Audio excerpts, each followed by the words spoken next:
Muito boa tarde a todos e a todas. Sejam todos muito bem-vindos nessa casa que os acolhe com muito amor. E eu gostaria de saber se há alguém aqui que veio pela primeira vez à casa. Já são todos veteranos, né? Então vamos lá à nossa palestra de hoje. O nosso livro de referência é Palavras de Vida Eterna, uma psicografia de Francisco Cândido Xavier, Perispírito Emmanuel. E a lição de hoje trata-se de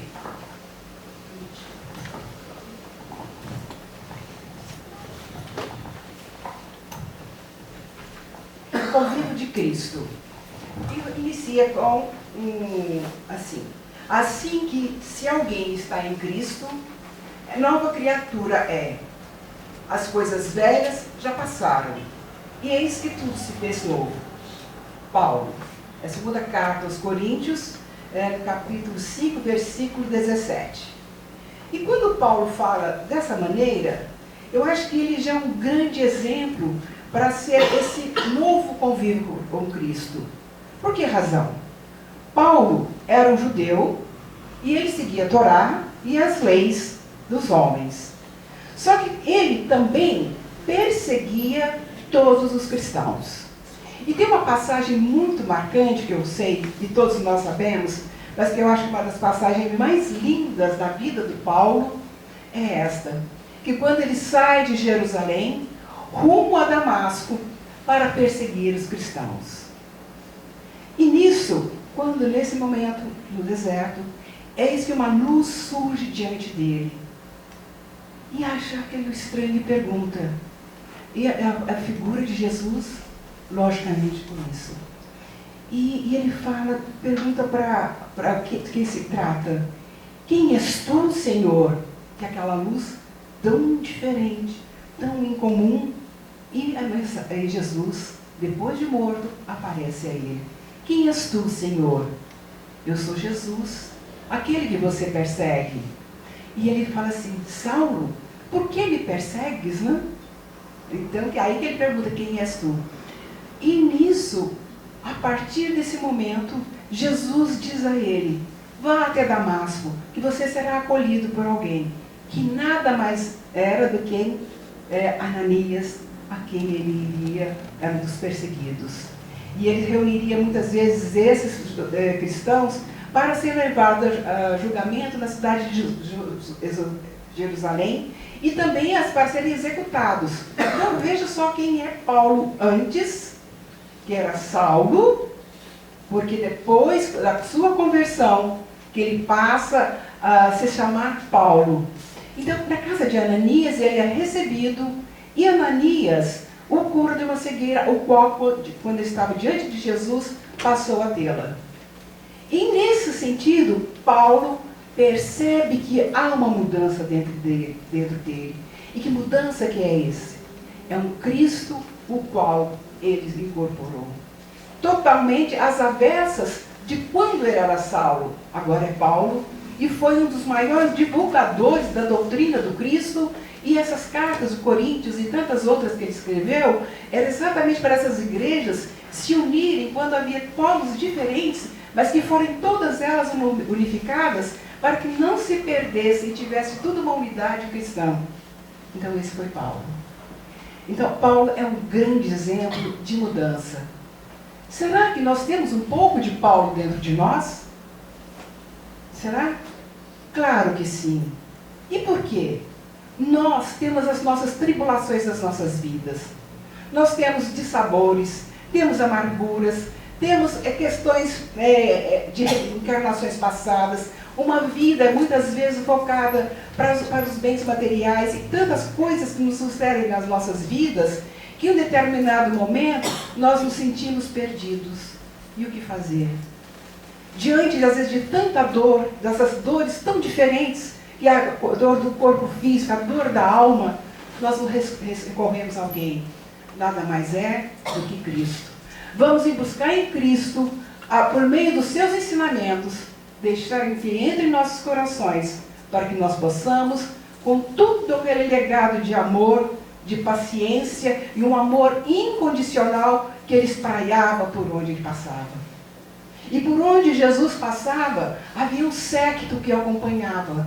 E todas aquelas pessoas conseguiram o quê? Curas, conseguiram tantas coisas boas que eles passaram também a seguir. E Jesus falava assim, siga-me. Mas será que todos seguiam Jesus? Não.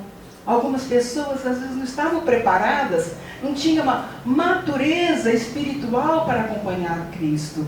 Porque para ter Cristo dentro de nós, passamos por muitas dificuldades, por muitas provações. É como se nós tivéssemos, às vezes, com os nossos problemas tão grandes que não conseguimos caminhar. E nisso sentíamos como se estivéssemos ancorados num porto, uma âncora muito grande e pesada, mas que necessitamos de ajuda. E quando nós não podemos fazer as coisas sozinhos, mãos estendem que vem do alto, quando nós temos Jesus dentro de nós. Nesse nosso convívio cotidiano. Então, nós passamos por provações? Sim, passamos, com certeza. Mas elas se tornam numa leveza. E nós conseguimos romper todas essas dores e todas essas dificuldades. Então, o que nós podemos? Nós somos um barco. Estamos ancorados num lugar ali que precisamos sair daquele lugar. Ter um ponto inicial. É difícil isso? Muito difícil. Podemos fazer? Vamos tentar? É necessário? Vamos, não podemos passar na nossa vida. A nossa vida, ela é como um moinho, ela vai girando, renovando a água sempre. E a água é uma coisa essencial. Vamos então sair daquele lugar. Pedir ajuda, que hissem essa âncora e vamos parar a partir para o mar. Mas que mar que é esse? É o mar da vida. E a vida gera muitas surpresas para nós. Agradáveis, desagradáveis, difíceis, quase impossíveis. Às vezes pensamos em largar as coisas, parar, se não quero parar. Então aqui eu me lembrei, nessa passagem quando se está no mar tumultuoso, eu me remontei à questão de um livro que eu li há muito tempo atrás, que chama O Velho e o Mar, de Ernest Hemingway. Bom, então, tá saindo. Então, quando nós estamos em alto mar, tudo pode acontecer. Temos calmaria e como também nós temos ondas tempestuosas. E eu me lembrei de Santiago, que quando ele é um personagem de O Velho Mar, um livro de Ernest Hemingway, um clássico, né? E ele está no mar, ele era um pescador e saiu para pescar depois de várias semanas, depois de 84 dias, sem conseguir pegar sequer um peixe. E ele foi assim, motivo de chacota para todas as pessoas que estavam lá. Então até um garotinho que o acompanhava, ele falou assim, olha, fique por aqui, vai procurar outros pescadores, que eu não tenho sorte, eu estou com muito azar na minha vida. Nós também passamos por isso, não passamos? A gente vai estar numa fase de azar que tudo de ruim acontece. Mas ele foi persistente. Ele pegou o barco dele e foi para o mar. E ali ele passou vários dias tentando pegar alguma coisa. Eis que em determinado momento ele lança a isca e começa a trabalhar a pescaria de um enorme peixe. Então, mas ele falou assim, eu não vou desistir desse peixe jamais. Então quer dizer que a gente tem que ter perseverança. Tem que enfrentar as dificuldades assim com muita vontade. E quando na vida da gente nós temos essa vontade toda dentro de nós e que estamos em Cristo, essa vontade, ela é duplicada. Ela é maximizada para que você possa conseguir sair de uma situação tenebrosa e ir avante. E quando você consegue isso, vai partir então numa calmaria, numa tranquilidade, e o barco e a nave vai. E quando você percebe, olha lá no outro extremo, você vê o quê? Um farol. E que farol que é esse? É como se fosse a luz de Cristo, iluminando em nossos corações, pedindo que essa luz faça presente nos nossos corações. E que possamos com ela erguermos essa luz, colocar a candeia acima do alqueire e irmos andando no caminho certo, no caminho que não seja de sombra, Porque onde se tem uma luz, se tem uma fagulha, faz diferença numa escuridão. Então esse é o Mestre. Esse é o Mestre e esse é o nosso Pai também, que é Criador, que nos deixou um Mestre tão maravilhoso, que é o arquiteto do nosso planeta, que desde quando começou-se a conceber esse nosso planeta e que Jesus, sendo enviado por Deus, teve toda a responsabilidade com os seus também auxiliares. Nos deixou que um planeta totalmente equilibrado. Esse Big Bang, todas essas questões que aconteceram até chegar do homem da caverna até hoje, nossa atualidade, quantos progressos houve?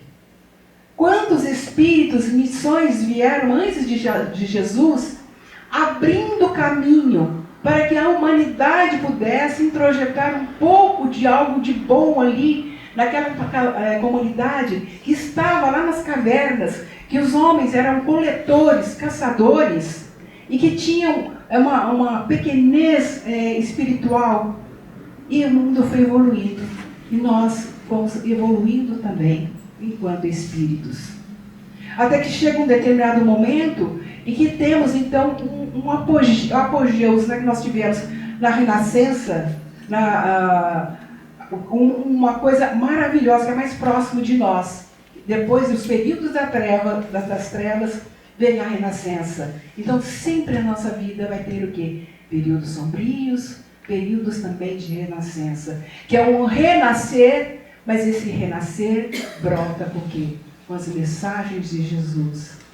Com os seus exemplos de amor, de caridade, e sem distinguir quem quer que seja. Não importa se você, qual é a sua etnia, de onde você veio, porque Jesus, desde a sua vida, da manjedoura até o Calvário, durante seus 33 anos aqui na Terra, só nos deixou exemplos a serem seguidos. Então esse farol que se encontra lá na outra margem, com esta luz, deixa os olhos extasiados, porque a luz divina é a luz do grande Mestre, que está de braços abertos, que nos deixa uma seiva divina, e nós somos aqui aqueles galhos. Então que sejamos esses galhos viçosos, que vão dar continuidade, levando sempre avante o que há de melhor que Cristo nos deixou. E eu quero fazer uma leitura aqui de um livro, que eu gosto demais dele, já li, já reli, e tenho aqui, quem será que foi esse Cristo? Cristo vinha trazer ao mundo os fundamentos eternos da verdade e do amor. Sua palavra mansa e generosa reunia todos os infortunados e todos os pecadores. Escolheu os ambientes mais pobres e mais desataviados para viver a intensidade de suas lições sublimes, mostrando aos homens que a verdade dispensava os cenários suntuosos dos fóruns e dos templos. Para fazer-se ouvir a sua misteriosa beleza, suas pregações na praça pública verificam-se que propósito de todos os seres mais desprotegidos e desclassificados, como a demonstrar que a sua palavra vinha reunir todas as criaturas na mesma vibração de fraternidade e na mesma entrada luminosa do amor. Combateu pacificamente todas as violências oficiais do judaísmo, renovando a lei da antiga doutrina e do esclarecimento, da tolerância e do perdão. Espalhou as mais claras visões da vida imortal, ensinando às criaturas terrestres que existe algo superior às pátrias, às bandeiras, ao sangue e às leis humanas. O divino, tudo aqui na nossa terra é passagem. Então vamos nos conectar com as coisas divinas. Não? Sua palavra profunda, enérgica e misericordiosa refundiu todas as filosofias, aclarou o caminho das ciências e já teria emanado todas as religiões da terra. Então, gente, imbuídos desse amor de Cristo, vamos levar nossa vida junto a Ele. Que Ele seja presente em nossas vidas, Ele está presente. Mas que nós sejamos, então, nesse convívio dele. Não fujamos desse convívio. O bem-estar que fará para todos nós, tenham certeza, é muito promissor e profícuo. E nos levará avante qualquer mar que estivermos. Não importa qual a tempestade, mas no convívio do Mestre é que nós granjearemos a nossa dimensão espiritual e também cresceremos enquanto espíritos. Então, é essa mensagem que eu quero passar para vocês hoje, que Cristo é o nosso Mestre maior, é o Mestre e o Mestre, e que a sua luz tão irradiante possa atingir a cada um de vocês que se encontra aqui presente. Essa luz divina, que vocês possam seguir. E para encerrar essa lição, essa nossa lição de hoje, tão maravilhosa, eu amo Paulo, né? Eu quero ler essa mensagem. Na trilha do Mestre. É importante verificar que o Mestre não estabelece condições para que o discípulo compartilhe a jornada. Não pergunta se ele se julga dotado com força conveniente, se é fraco de espírito, se é demasiado imperfeito, se sofre em família, se possui débitos a solver, se padece de tentações, se está acusado de alguma falta, se retém alguns valores de educação, se é rico ou pobre de possibilidades materiais. O Senhor diz apenas: siga-me, como quem afirma que, se o aprendiz se dispõe realmente a segui-lo, será suprido de socorros eficientes em todas as suas necessidades. A lição é clara e expressiva. Reflitamos nela para que não venhamos a permanecer na sombra da indecisão. Sigamos Jesus e fiquemos com Ele por todas as nossas vidas na eternidade. Que assim seja, graças a Deus. Obrigada.